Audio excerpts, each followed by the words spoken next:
মুমিনের নিকটে সুন্দর আকৃতি নিয়ে আসবে, জান্নাতের সুগন্ধময় কাফন নিয়ে আসবে। আর মুমিন ব্যক্তিকে এসে বলবে, ইয়া আইয়াতুহান নাফসুল মুতমাইন্না, হে ইতমিনান নাফস, হে প্রশান্তময় আত্মা, ইরজিই, ফিরে চলো, ইলা রাব্বিকি, তুমি তোমার রবের নিকটে ফিরে চলো, ফিরে চলো। মুমিনকে জান্নাতের সুসংবাদ দিয়ে দেওয়া হবে।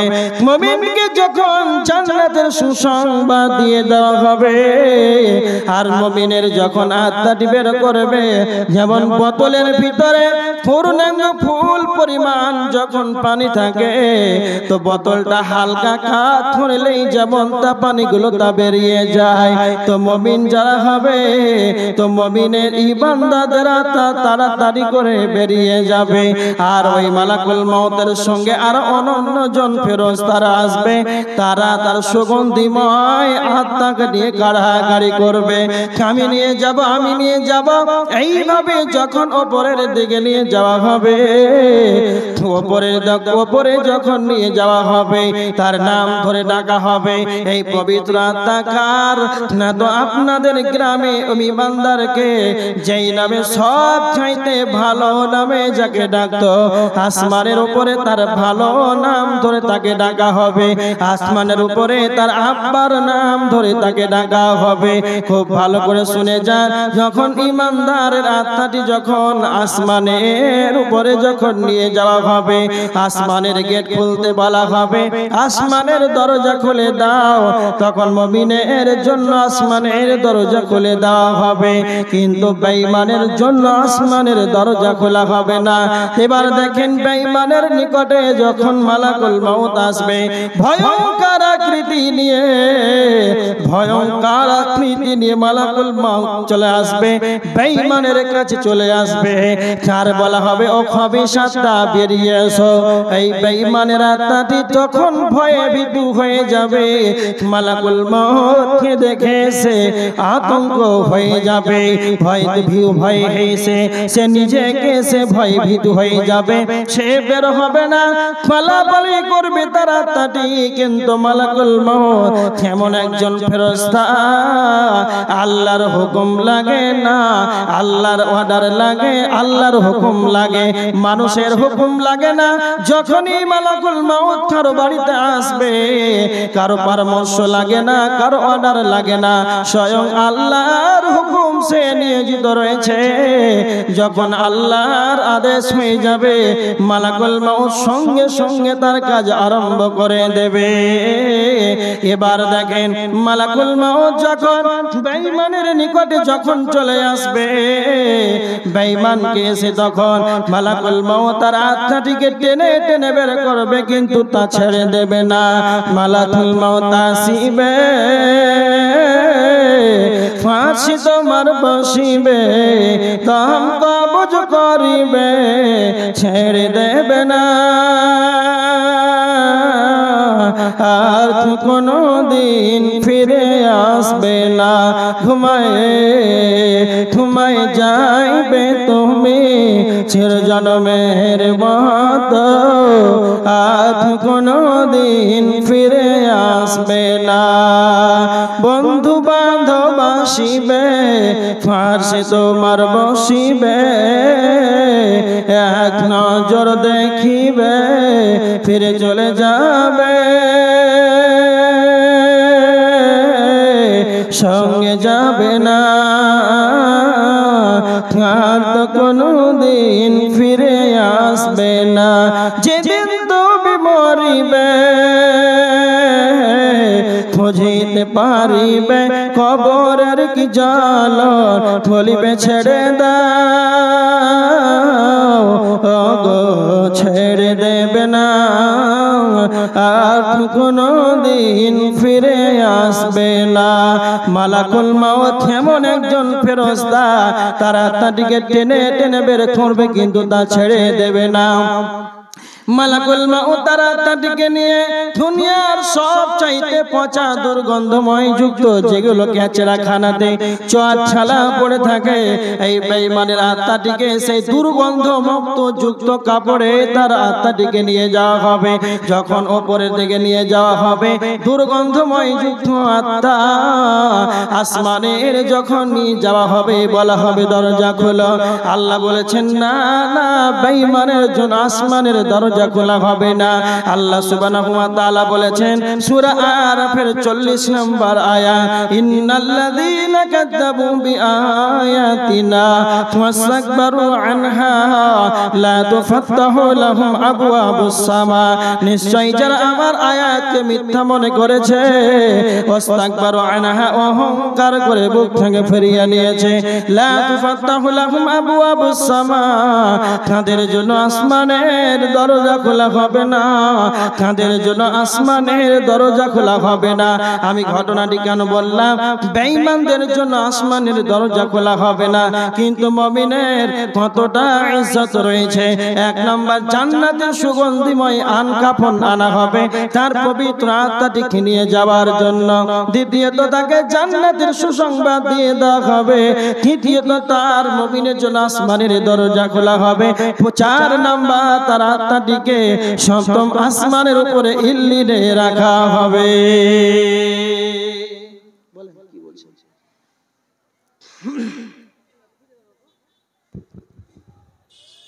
আসসালামু আলাইকুম ব্রাদার ইসলাম, আপনারা একটু ভাই আগে আগে চলে আসুন, লোকে একটু একটু এগিয়ে আসেন, একটু একটু এগিয়ে চলে আসেন, লোকে অনেক লোক দাঁড়িয়ে আছে ওখানে, আপনারা একটু এগিয়ে চলে আসেন, কষ্ট দিয়ে না। এক মোমেন একটি ওই মোমিনের সম্পর্কে ওয়াজ শুনছেন যে মোমিনের আত্মা কোথায় যাবে, কোথায় কি হবে সব শুনছেন, একটু এগিয়ে চলে আসেন ভাই, একটু আসেন, একটু একটু একটু এগিয়ে আসেন। ওই ভাইদেরকে কষ্ট দিয়ে না, আপনারা একটু এগিয়ে আসেন। মা বোনদেরকে বলছি আপনারা এই জায়গা আগা দিকে ফাঁকা না আছে, ফাঁকা জায়গাতে চলে আসেন।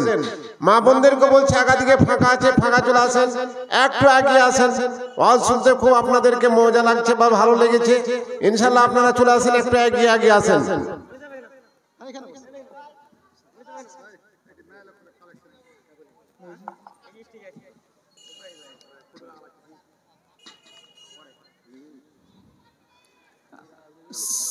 সামনে সভাপতি যিনি বললেন যে সামনে এসে বসুন, সামনে দিয়ে বেরিয়ে মেলাতে চলে গেল যে, হ্যাঁ যাই হোক, আমার ডান দিকে যারা দাঁড়িয়ে আছে, মাসুদ ভাই কোথায় আছেন? আপনি স্টেজের এখানে আসেন, আপনার জন্য লোক অপেক্ষা করছে। মাসুদ ভাই কোথায় আছেন? আপনি এখানে স্টেজের কাছে আসুন, আপনার জন্য লোক অপেক্ষা করছে।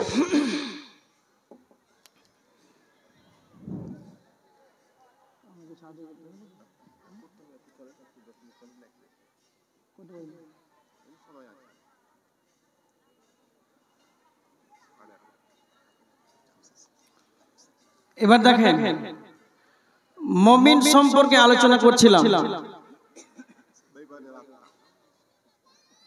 যে আমার সামনে যারা ডান দিকে দাঁড়িয়ে আছেন নিজেকে কি ভাবছেন আল্লাহু আ'লাম। অনেক বক্তাই অনেক কিছু বলেন যে তারা যদি কেউ লেনদেনের ব্যাপার থাকে তো তারা দিয়ে বিদায় করতে, কিন্তু ঋণী হয়ে মারা গেলে জানাজা হবে না। যারা ঋণী, যারা টাকা পায় ওরা তো মানুষের কাছে এসে দাঁড়িয়ে থাকে নাকি? তো কেউ যদি টাকা পেয়ে থাকে তো দিয়ে দেন, ওরা চলে যাক, কত কষ্ট করবে ঠান্ডাতে, একটু চুপে চাপে বসে যান। মানুষের গাড়িতে পিছনে লেখা থাকে আপনার ব্যবহারে আপনার পরিচয়, তো নিজে এমন ব্যবহার দেখান যেন আপনাকে অন্যজনকে কিছু বলতে না হয়। যাই হোক, এত সুন্দর সভা, আপনার চাইতে মুরব্বী মানুষ, দাদার বয়সের মানুষ বসে আছে আর আপনি দাঁড়িয়ে থেকে তামাশা দেখছেন, মানে চুপচাপ বসে যান। এবার দেখেন, আলোচনা করলাম ঈমানদার মুমিন এর দাম কত, মুমিনের মূল্য কত, মুমিন জাহান্নাম থেকে বাঁচবে, তার আহালকে বাঁচাবে, এবং মুমিনের ইজ্জত, মুমিনের সম্মান কতটা, এই সম্পর্কে আলোচনা করলাম। এবার দেখেন মুমিন হতে গেলে আল্লাহ সুবহানাহু ওয়া তাআলা মুমিনের গুণ বর্ণনা করেছেন। যাদের ভিতরে মুমিনের 5টা গুণ বর্ণনা আল্লাহ সুবহানাহু ওয়া তাআলা তিনি নিজেই বলেছেন, এই 5টা গুণ যাদের ভিতরে আছে তারাই হবে প্রকৃতপক্ষে ঈমানদার। চলেন আল্লাহ কি বলছেন, সূরা আনফাল, বিসমিল্লাহির রহমানির রহিম। ইন্নামাল মুমিনুনা আল্লাযীনা ইযা যুকিরাল্লাহু ওয়াজিলাত কুলুবুহুম ওয়া ইযা তুলিয়াত আলাইহিম আয়াতুহু যাদাতুহুম ঈমানা ওয়া আলা রাব্বিহিম ইয়াতাওয়াক্কালুন। আল্লাহ সুবহানাহু ওয়া তাআলা মুমিনের 5টি গুণ বর্ণনা করেছেন।